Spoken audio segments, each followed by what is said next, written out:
السلام عليكم ورحمة الله وبركاته.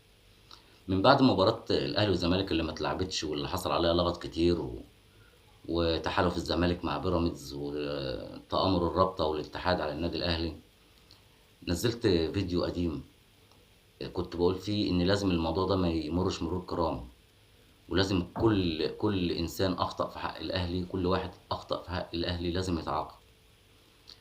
والحمد لله اللي احنا قلناه هو اللي حصل.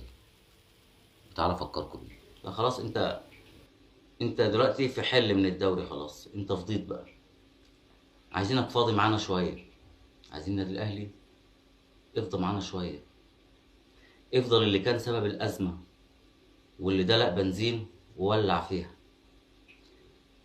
ما تسيبوش ياخد مكانك، ما تسيبوش ياخد المركز التاني ويحقق هدفه عشان يروح يلعب في افريقيا بعد ما كان بيعيط لهنا بوريده عشان يخلي لمصر 3 مقاعد في بطوله افريقيا عشان الزمالك يخش تالت.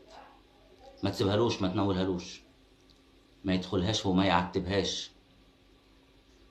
وكل ما تجيلك فرصة ان انت تاخد اهم لعيبته خد. اوعى تقول لي ان ادب كابتن محمود خطيب يمنعه عن، لا، ما عادش فيه الكلام ده عندنا، ولا عاد الجمهور هيسمح بكده.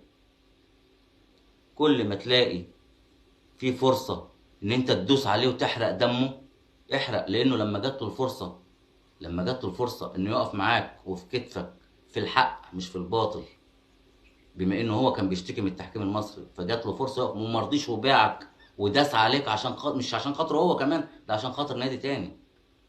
فاوعى تكلمني عن الادب والاخلاق الرياضيه، اوعى تكلمنيش عن الادب والخلق في الرياضه. لا، جات لك فرصه وزيزو كان متاح، بشرط انه يكون متاح، انا ما بقولكش تحل على القانون.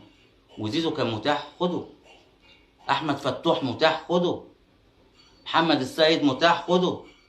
اي لعيب يجي لك، يا رب تقعدوا على الدكه بره، اي لعيب يبقى متاح ليك تجيبه من الفرقه دي، تجيب مناخير ميدو الارض، هاتها، دوس على رقبته، دوس على رقبته زي ما جات له فرصه انه يعض في رقبتك وعض. ده كان رايي في الموضوع وفي اللي المفروض كان يحصل، والحمد لله هو بيحصل دلوقتي، وان شاء الله لسه.